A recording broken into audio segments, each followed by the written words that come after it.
Fellow Falcoholics, what is up? Welcome to another episode of the Dirty Birds and Brews podcast. I'm your host, Kevin Knight. I'm Falcoholic Kevin, here to bring you our, final pre-camp show here because Falcons training camp is kicking off in just a couple days. By the time you watch this, it may be kicking off today. Within a few days. It's coming out on Monday. So Falcons report on Tuesday, and they will be starting practice on Wednesday. Very exciting time. We're going to do one final roster projection before training camp. This is the predictors thing, right? We like to get an idea from OTAs and stuff like that and see if we can successfully predict it. But, ultimately the takeaway is we still have a lot of practice, a lot of training camp, and all of the preseason, of course, to get through before we really get a clear idea of the 53-man roster. But this is sort of just a basic idea, and honestly, where the Falcons are with this roster, there's not a ton of open spots. It is pretty competitive, which is great, but I think the Falcons have sort of solidified most of the roster at this stage. Not to say that they couldn't sign veterans that could displace guys on this roster in certain spots, and we'll certainly talk about a couple of those spots. I'm sure you can guess what some of those spots are, but ultimately, I think we have a pretty good idea of probably like 50-ish of the roster spots, at least, 48-ish, I would think, of the roster spots. We have a pretty good idea. And that could be good and bad, right? Depending on what you think about the Falcons roster as a whole. But I do think that the Falcons roster is definitely better than it has been in years past. There's a couple of weak points that we'll definitely get to, and I'm sure you guys, if you've been following the show, you already know about. But we're going to dive into it today. We're going to go through the 53 guys that I have making the Falcons roster, and we'll see how many I end up getting right. But this will kind of serve as also like a quick kind of training camp preview at the spots that on the roster that are up for grabs, the guys that we're really watching to see if they can sort of seize a bigger role, that sort of stuff. So it kind of can serve as your training camp preview if you're just tuning in now to get primed right before camp starts. That's what we'll be doing here. Before we dive in, I want to bring you guys a real quick word from our sponsors. BetOnline. Folks, BetOnline is the world's most trusted betting platform and your number one source for everything online sports betting. And right now, you can receive a 50% free bet of up to $250 on your first deposit. You can bet that on anything, including the Olympics, to baseball, to Formula One racing, and soon enough, it'll be football time, right? I'm sure you can do futures and all that kind of stuff if you're really chomping at the bit. But no matter what you want to bet on, guys, BetOnline has every stat, every matchup, and even live odds and spreads while the games are being played. And when the game's over, you can head on over to BetOnline's online casino and get in on a game of blackjack or poker, or unwind with one of their over 150 slots games. So what are you waiting for, folks? Head to that website today, BetOnline, to get in on the action. Just remember, when you sign up, to use our promo code BELIEVE, that's BLEAV, for your 50% bet credit on your first deposit up to $250. BetOnline, the game starts here. All right, before we dive into the roster projection real quick, wanted to bring you guys an update because some people have asked, and I'm sure some people will be disappointed, but I will not be able to attend training camp this year. You guys have probably figured it out, given that there haven't been any fundraising efforts. There hasn't been any stuff about the meetup or anything like that. Obviously, I'm disappointed, but I'll be back next year. Temporary thing. I'll probably be down there to cover some games this year, so don't worry. It's not like the coverage is going away. And happy, of course, to announce that Adnan Ikic, my co-host, he will be there, I believe, every single day until the team departs for Miami for joint practices. So we will still have hands-on coverage. Gina Kelly, our other person here at the Falcoholics, she will be there for whatever day she can. So we will still have plenty of eyes on training camp. We will still be bringing you guys tons of shows. It'll just be Adnan getting the hands-on coverage, and I will, of course, be here to ask him a ton of questions. So it'll be a little bit different this year, but just a one-year thing, and we should be back and rolling at full strength for the season and next year. And, of course, thanks to Adnan for making the trek down to Flowery Branch in my absence. But I just wanted to give you guys an update on that. I know some people have been asking, like, when's the fundraiser going to start? The training camp's about to happen. So that's why. But don't fret, because I know Adnan's going to crush it for us, and Gina's going to do a great job as well. And we'll have plenty of stuff for you guys to get your hands on here on the show and, of course, on thefalcoholic.com. So don't you worry about that. But at any rate, let's get into this roster projection. Let's go to the offense first. Once again, going to be doing a 25-25 split. I think that's typically how most teams do it. Occasionally you'll see some differences, and obviously once there start to be injuries, you can see things change. But start with the offense, and the offense for the most part is going to stay the same. Only I think one player change from my previous projection after the draft, but there has been some reordering of the depth chart that we'll get to. So at quarterback, no changes. Cousins has been practicing throughout OTAs. He's expected to be fully cleared for training camp in a couple days. That's great news. So no concerns really about Cousins and him being absent, so we don't really have to discuss that. Michael Penix, I still think is going to be the backup coming out of training camp, but he's had his share of early rookie struggles. He's had some good days and some bad days and all that. I still think by the time we get to week 1, he's probably going to be the primary backup. It doesn't really matter because he's making the roster either way. And then we also have Taylor Heineke, who I'm very certain will stick around due to his experience and the state of his contract. Right, he took a big pay cut to stay, and the Falcons in return basically guaranteed the rest of that pay cut. So there's no financial reason to move on from Heineke. I think the Falcons really want stability at quarterback, and they want to have a series of guys that they trust to go in if injuries strike. We've seen injuries strike at the quarterback position. Last year is a great example of that, right? So I do think that Heineke's going to stick around, whether he's quarterback 2 or 3. I think he will be here and be able to provide that and probably look a lot better in this offense than he did in last year's offense. I think we'll maybe see that a lot of guys look better in this offense. So we'll see how that goes. At running back, again, no changes here. Obviously, Bijan Robinson and Tyler Algier, they're pretty much locked into the top roles. Bijan's going to dominate the touches. Algier will be there if Bijan needs a breather, and if Bijan has to miss any time, Algier will sort of take over that role. Jace McClellan, I do like a lot. He hasn't practiced really yet. He's missed pretty much all of the offseason while rehabbing an injury he sustained prior to the draft. And the Falcons knew that when they drafted him, so I'm not really concerned at this point, but he will need to sort of get on the field and prove that he can handle the RB3 job, or he might have to go on the practice squad. We'll see how that shakes out. I know Carlos Washington Jr. was a guy that was certainly fighting for a place on the roster last year, so he could be pretty stiff competition. We'll see. And then for the 4th running back spot, I do believe they will keep a 4th because I think that the team will just want to keep Avery Williams. And we'll see how healthy he is. That's kind of a key thing. But given the importance of the return game, and how good Avery Williams was, particularly on punt returns, and the fact that you probably need multiple return specialists for kickoffs now, I think Avery Williams is probably the guy that's just going to get a spot for his special teams ability. We know he can play coverage too. It's he can do it all on special teams. Will he have much of an offensive role? I kind of doubt it. But I if he can do anything on offense, that'll help his case. But I think he's a good enough return specialist that you just sort of you make space for him. Obviously, it helps that the other return specialist that we're going to talk about seems to have basically claimed a primary offensive role too, so you don't have to carve out an extra space for him. He's already going to be on the roster. So Avery can be that sort of specialist role, and since you don't have to clear out an extra one for somebody else. So I think that'll happen. I would be surprised if he gets cut. It wouldn't be shocking, but it would be surprising to me given how good he is. It would probably be because he wasn't healthy, or someone else just emerges that's really, really awesome as a returner. Moving on to tight end, they're going to keep just 3. I know that's crazy for everyone who's followed the Arthur Smith years, right? Kyle Pitts and Charlie Werner, I think they're both going to play a lot. I think Kyle Pitts obviously is going to be the primary receiver, Werner the primary blocker, and I think both are going to play a ton. And I know we talked about how this team's going to live in 11 and all that stuff, but I think their version of 11 is going to have Kyle Pitts as the slot receiver probably most of the time, and Charlie Werner as the actual inline tight end. So is it really 11 or is it 12? You decide, right? But I think that is probably going to be their primary personnel package. I think both those guys are going to play a ton. And as a result, I think that 3rd tight end is actually quite important because if Werner goes down, they need a good blocker. And if Pitts goes down, they need someone who is at least a capable receiver, which Charlie Werner is. But obviously, if Pitts goes down, they probably just put the slot receiver in instead of a tight end. So I think they signed Ross Dwelly during the offseason, the OTAs and everything like that. He is a reliable veteran, certainly not a big needle mover, but someone who's reliable, solid blocker. I think that Dwelly probably has the leg up over guys like John Fitzpatrick and Austin Stogner.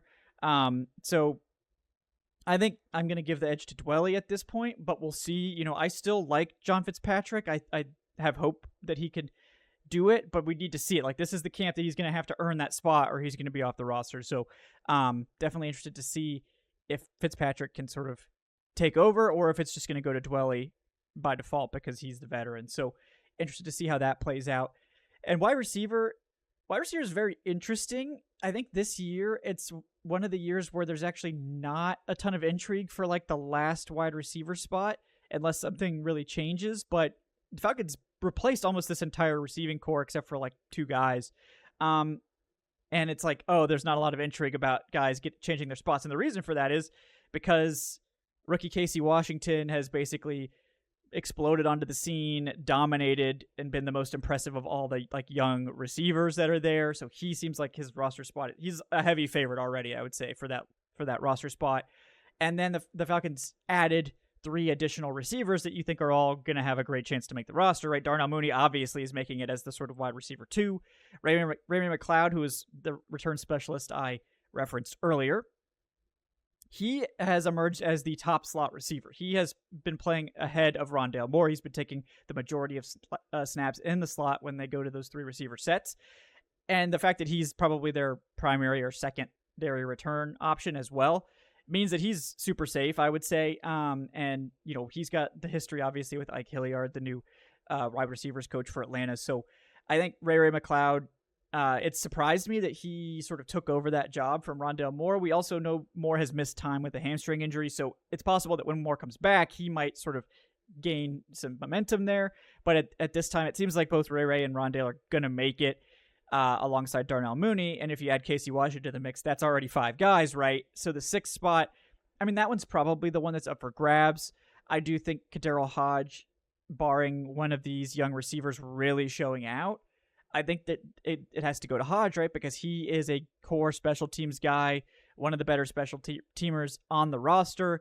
He can play inside, he can play outside. He's a capable receiver, not a needle mover, obviously, but are any of these other guys really needle movers? That's the question that needs to be asked. But I think his special teams ability is going to give him a big leg up. So I do ultimately think that Hodge does win the final receiver spot, and he may end up being active over Casey Washington or one of these other receivers, you know, depending on how things shake out. But yeah, I think receiver is very interesting, and mostly I think that wide receiver 3 spot, that slot spot, is the most interesting one because I think it's really an open competition between like Ray McLeod and Rondale Moore, and we'll see if Casey Washington gets a shot to move up. But unless he can get ahead of Darnell Mooney or unless they want him to play in the slot, it seems like Washington's probably Drake London's backup. That's kind of the way I see that.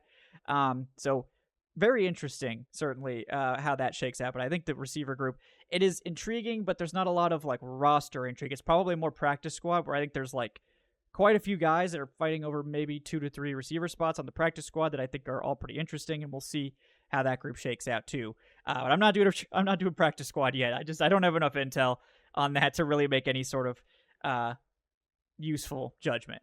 So we're going to lay off the practice squad and probably until at least the first week of preseason. But last spot on offense, offensive line. Going to go with 9 offensive linemen. A lot of teams keep 8. I think the Falcons are one of those teams that has often kept 9. I think they could keep 9 just because they like their reliable depth. And if they're not keeping extra tight ends, you can keep 9 offensive linemen. I mean, I don't think they need to keep a 7th receiver or like anywhere else. I think you could afford to keep this offensive lineman. Maybe they decide they would like an extra defensive player. That wouldn't surprise me either. But for now, I think you just keep the 9th offensive lineman, get the depth guys you want on the roster, and no changes here to my previous projection. And this group I think is just very stable, and I think they like that because they kept the same offensive line coach too. So you got the same starting 5 in Jake Matthews, Matthew Bergeron, Drew Dahlman, Chris Lindstrom, Caleb McGarry, and then you have the same 4 depth guys too. Ryan Newsel is the backup center, Kyle Hinton's like the backup guard, Storm Norton is the swing tackle, and then Tyler Vrabel I think is that sort of extra developmental offensive lineman that you want to keep. And the reason I think they keep him is because he had to step in and play left tackle for a game when Jake Matthews missed some snaps, and he did good. Like, he started at left tackle against the Bucs and held up and graded out as an average left tackle. That's really impressive to get thrown in like that and just be a solid left tackle. So good on him. I think he's earned his opportunity to stick around, and I hope that he continues to develop. And Storm Norton, same thing. Comes in at right tackle for McGarry for a couple games, does a good job. Grades out as like an average to above average offensive tackle. And I think that's all. That's what you're asking for from your swing tackle. If you can get that from your swing tackle, you're very, very happy. Same thing with Kyle Hinton. Same thing with Ryan Newsel. These guys came in, played at like an average level when they were called upon. They're reliable. If it works, don't fix it, right? The Falcons have certainly brought in a ton of competition, particularly at tackle. They brought in guys like Ryan Cole. They brought back Barry Wesley, Andrew Stuber, Jared Jones-Smith from the UFL. And I think these guys are all interesting, but I think these guys are probably competing for practice squad spots, or maybe seeing if they can displace Tyler Vrabel as like that last offensive lineman. But I think they would have to really impress to jump one of those guys. Certainly possible. No one would be upset if they looked great. I think, to me, like, I look at Jared Jones-Smith, who was like one of the UFL's like top tackles. So if he, has a great camp and preseason, maybe he could displace somebody, because I do think he has some more experience than some of these guys. And so I would be interested to see. He's probably the one I'm watching most closely. Barry Wesley was the same thing, XFL guy that came in. He ended up making the practice squad. So that's kind of that's more of, I think there's more practice squad intrigue with this group than like 53-man roster. But that Vrabel spot is the one I would sort of mark as, are we going to see them keep 9? Is that going to go to the defense? Are they going to keep Vrabel, or are they going to keep somebody else? Maybe they would rather keep Javon Gwynn around, their developmental center from last year, and not risk him to the squad. So there's a lot of ways that could go. To me, I think Vrabel's probably the most valuable, given that he's a tackle, but we'll see. So that is the offense. We're going to move on just in a moment to the defense. So moving on to the defensive side of the ball, starting out with the edge group. This one, I think, is actually a little bit challenging, just because I'm not sure exactly how they're going to classify some guys. So I did a little bit of shuffling here, moving Zach Harrison back to the edge group. He's probably going to play all over. I think the math is a little bit easier if you count him as an edge rusher. Does it really matter? Probably not. But so I'm going to move Harrison to the edge group, and then sort of adjust the depth chart. I think the Falcons really want Arnold Ebiketie and Zach Harrison to be their top 2 snap getters on the edge group. And I think they would love to have Lorenzo Carter and Braylon Trice sort of mix in and play the rest of those snaps. Right now, I have James Smith-Williams as like the 5th guy. He's probably going to be a game day inactive. And again, he's a solid depth piece. He's a reliable run defender. He's not really a needle mover. He's not really much more than just a stopgap guy. He's solid, and that's valuable. I think he's the one that could be displaced if there's a strong performance this camp from like a D'Angelo Malone, who I'm still rooting for. You guys know I'm a big D'Angelo Malone fan, and he's shown himself to be a good special teamer, and that can make the difference, certainly, when you're fighting for these final roster spots. Or Bradley Anae, who I think the team really likes. They signed him almost immediately after his tryout. They really raved about how he looked. I was a big Bradley Anae fan when he came out, so I'm excited to see if he can do something too. But, for now, I think James Smith-Williams probably the favorite for that final spot, and we'll see if any of these other guys can make some noise. But, the edge group is definitely the most unproven. I think Zach Harrison is the one that I feel the best about, funny enough. And he may not even be a full-time edge player, so maybe that also belies some of that stuff. But I think Zach Harrison's going to be a difference maker this year. I'm really excited to see how he continues his development. I think Arnold Ebiketie, the move back to a more favorable scheme for him, should help. And, he had 6 sacks last year. If he can just add a few, I think if he gets to 8 to 10, we'll be pretty happy with that. I think, obviously, we'd like him to become this, great double-digit sack guy. If he can get to 10, I think that would be a great step forward for him in year 3.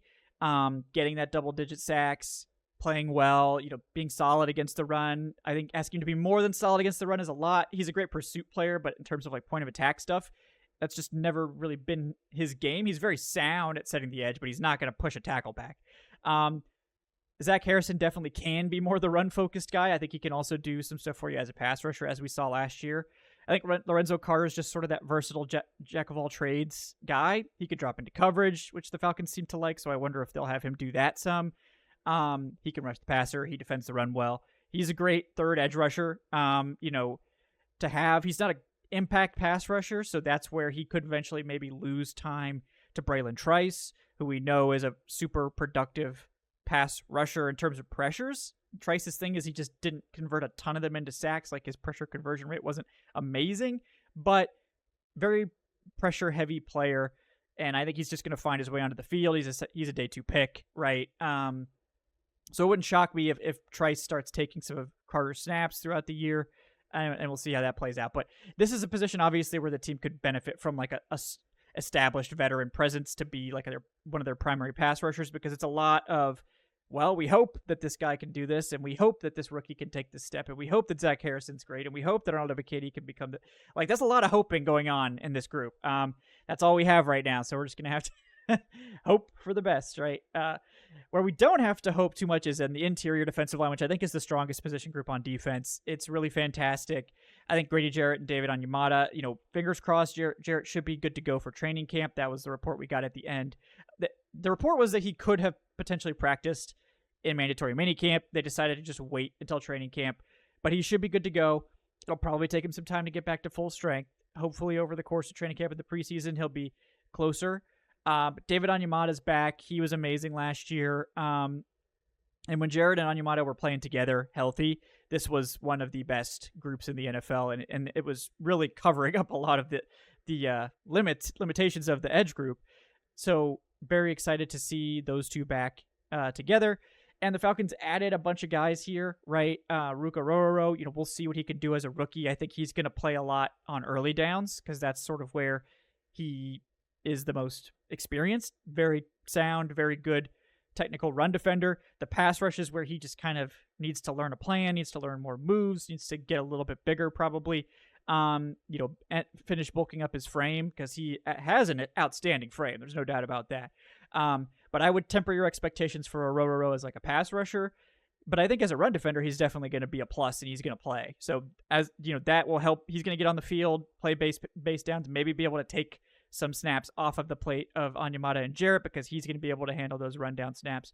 Brandon Dorlus, same thing. I think except kind of he's more pass rush focused. So Dorlus, I think, will be like someone who rotates in to give a breather to Jarrett or Onyemata in pass rushing situations, or if they're, late in a game, right? Like Dorlus might end up getting a lot of snaps. The Falcons can actually build some leads. I think Dorlus can get a lot of snaps where they want him to get out there to kind of pin his ears back.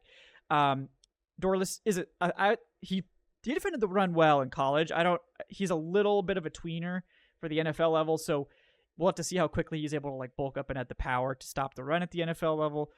I don't think they're going to ask him to do too much of that early, so we'll see. But I do think that Dorlus is someone that they're going to want to get reps as quickly as possible, and hopefully give him opportunities in the passing game, to get out there and make some noise, make some pressure. The last two spots, like I think the Falcons could keep 6 interior guys. I think they really value this group. And I think they really, and in the 3-4, like the defensive ends, quote unquote, are those interior guys or exterior guys? I think I kind of consider them more interior, but it's whatever, right? But I think you've got some guys that I would like to see in that role. And then if the Falcons want to run a true nose tackle at some point, I think that's also something to consider. So for these final two spots, really tough call here because there's so many guys that I would love to keep, right? I like Kentavious Street. I like Lakeil London a lot. It pains me to not have Taquan Graham in this spot. And those are just 3 guys. There's way more that I'm leaving off that, are interesting, like Prince Emili from the UFL. He's definitely someone to keep an eye on. Zion Logue, their other rookie. Tommy Togiai, who's apparently been impressive in training in OTAs. But for me, I think I'm going to go Lakeil London as one. I think he played the best of all of the depth interior guys last year. Unfortunately, he ended up getting hurt pretty quickly too, and so they had to find somebody else to bring in to help out when he went down. I think London, whenever he's had to play, has been very solid. So I think he has the most prototypical 3-4 defensive end build, I think. So I think that would be a great fit for him. So I like London. I think he has a good chance to make it. And then if the Falcons want that nose tackle for the run-heavy teams on their schedule, at this point, like Eddie Goldman's still here, right? He's really experienced. He hasn't dropped out yet, right? We'll see if he makes it to training camp. If he drops out before this, before Wednesday, then I'll consider myself like he got me. But at this point, it seems like Goldman's serious about sticking it out. And I have no idea how he looks. I haven't been there. I'm sure, I'm going to be pestering Adnan about Eddie Goldman and how he looks, Eddie Goldman watch this year. But, I think if they want a space-eating nose tackle, Goldman's the most proven. It's been a while since he's played, but he's still not that old.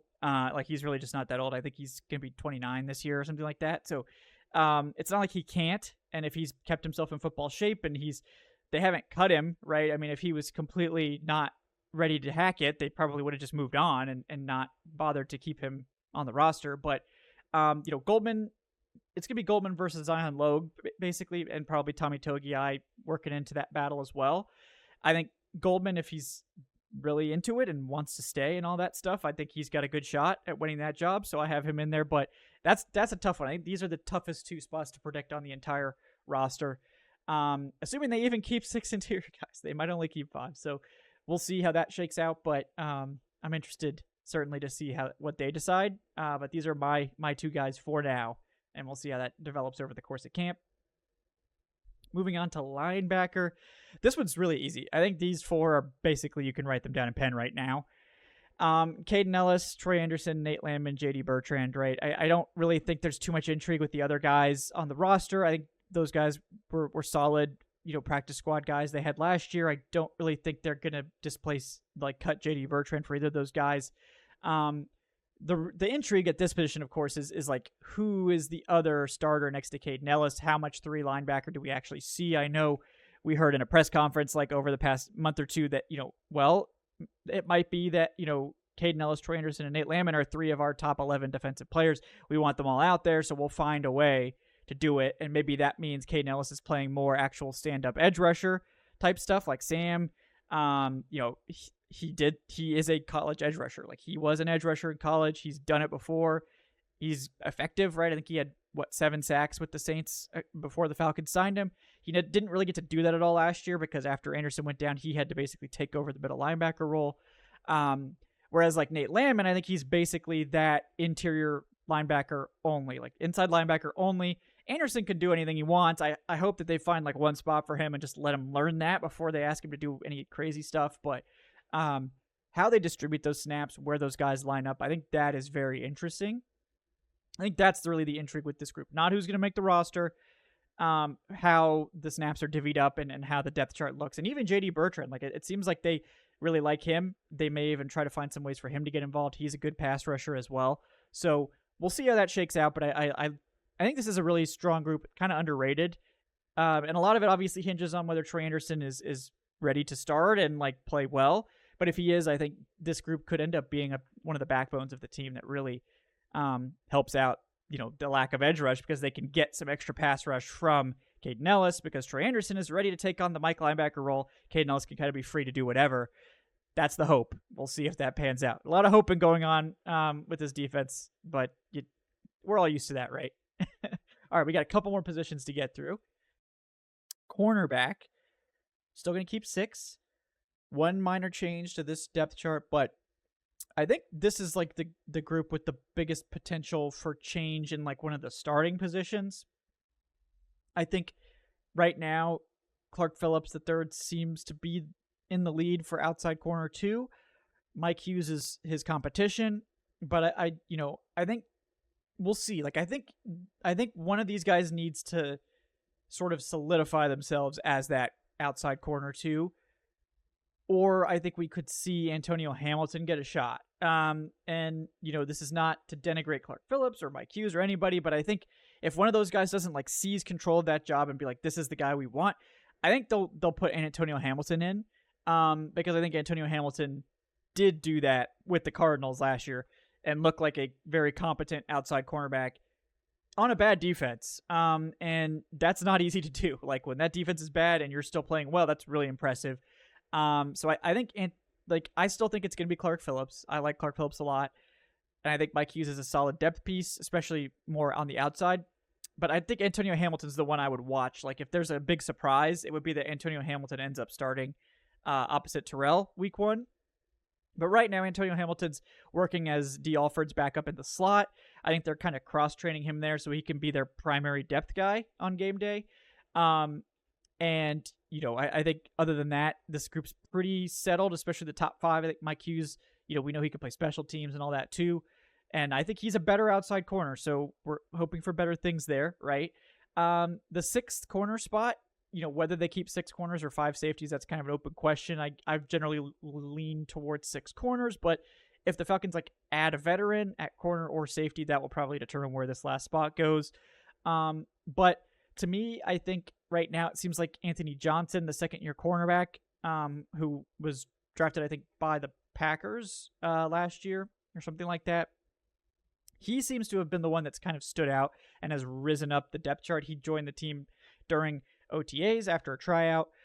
And Anthony Johnson has been the guy, per reports, that has kind of risen up the ranks a little bit and has started to get some work, maybe even with the second team here and there. So he's the one I would watch. Obviously, as a second-year player, there's room for growth there. Didn't exactly play well when pressed into service as a rookie, but he's a 7th-round pick. So, a guy that was probably expected to need a little bit more time before being thrust in there. So I think that he's the one that I'm watching closest for that final roster spot. But again, if the Falcons add a veteran, he's probably on the outside looking in. But definitely a big practice squad guy to watch no matter what. And then the final position group on defense is safety.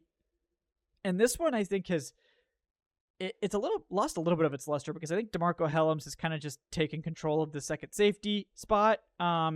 And obviously Jesse Bates is the other safety. So we'll see how that shakes out. But I do think that, Richie Grant's roster spot could be in jeopardy. If he's not really becoming the second safety, are the Falcons really willing to pay what he's making, which, to a third safety? Grant's making close to $4 million this year. The team could save over $3 million by moving on. So I think if the Falcons want to go after a veteran safety, they want to raise the floor of that safety group a bit more than what Richie Grant gives them. Maybe they go after Justin Simmons or something like that. Maybe they go after another one of these veteran safeties. There's still a lot of guys out there. We did see Eddie Jackson go, but the Falcons can take that $3 million from Grant and put it towards this veteran safety. So I do think if they sign a veteran safety, Grant's probably on the way out to make room for that transaction. But we'll see. I don't necessarily feel like they need to move on from him, but the cap space, the cap savings is very tempting for Grant, especially if he's not going to be a starter. So that's definitely a danger zone sort of thing for Richie Grant. He kind of needs to make a strong case for being the third safety, being a plus third safety, or being the secondary starter, or might be on the way out. So we'll see. And then in terms of the fourth safety, I think Dane Cruikshank, who joined the team after a tryout in minicamp, he's probably the favorite. Very good special teams player, 5 years of NFL experience. Hasn't played a ton of defensive snaps, but has played 5 years now, plays a lot of special teams. When he has had to play, he's been roughly average as a safety, which is totally fine for your fourth safety and special teams guy. So I think he's definitely the one that you're probably looking at as okay, he's probably going to be the fourth safety because of his special teams ability and that sort of thing. So, I would still not count out Lucas Dennis, who was an XFL guy from last year that stuck around, or, maybe Micah Abernathy still kicking around, another special teams guy. So, this one's not super intriguing at this point, other than the fourth safety spot, and if the team does elect to go after a veteran safety, but we'll see how that ends up shaking out. And special teams, no changes here, no surprises, right? Younghoe Koo, Bradley Pinion, Liam McCullough. Again, not much to discuss there. I do think that we're going to see Ray McLeod and Avery Williams as the returners. I think the Falcons want 2 returners because I think for the kickoffs in particular, you need 2. And I think both are plus players there. So I think they'll find a way to keep both. Even if Avery Williams doesn't have an offensive role, Ray McLeod does. So you can have one specialist that doesn't really have a huge offensive role. You can't really have 2. That's tougher to manage. But I do think that they'll find a way to keep both, assuming Avery Williams is healthy. And if he's not, they may start looking for return help somewhere else, whether that's one of the UDFA receivers like an Isaiah Wooden or one of these other guys. So that's the 53-man roster, folks. 25 offense, 25 defense, 3 special teams. What do you guys think? Let me know your thoughts on this roster. Let me know where you think the biggest changes could happen, the biggest surprises that you're sort of looking forward to. Definitely check that out. Like I said, Adnan will be at camp starting on Wednesday. I believe that we will have a live show Wednesday night as usual, talking about Adnan's observations from training camp. And, I'm in contact with Adnan. We'll figure out how many shows we'll do. I'm not sure since I'm not there, I'm not sure if we'll do one every single day, but we'll definitely do them regularly, maybe every other day. Depending on Adnan's availability and Gina's availability, we'll try to get as many of those out as we can, because I know you guys are chomping at the bit for that content. We all are. So the light is finally here, folks. We've got real Atlanta Falcons football coming your way real soon. Thank you so much for watching Dirty Birds and Brews. Please check out the Patreons interested in the Patreon Fantasy Leagues. So those will be coming right. I think we'll be having the drafts towards the end of the preseason. But if you want to get in on the leagues, we're going to solidify those probably over the next month or so. So make sure, if you want to take part, join up on Patreon, join up on the YouTube channel memberships. I'll be making a post there in the next week or so laying out the rules, but you'll get to play with me. You'll get to play with Adnan. We usually have other folks from the Falcoholic join in as well. I believe we had Alan Sturck, and we had Dave Chode, and we had lots of other folks join in there. It's a lot of fun. I believe the mythical merch, when it arrives, will be one of the prizes again. Still in the works on that, but there will be some cool prizes as well. So definitely check that out if you're interested. Check out the community Discord server. Check out thefalcoholic.com for that written content. Until next time, guys, thank you so much for watching. I'm Kevin Knight at Falcoholic Kevin. See you next time on Dirty Birds and Brews, because training camp is right around the corner. So until then, folks, have a great day.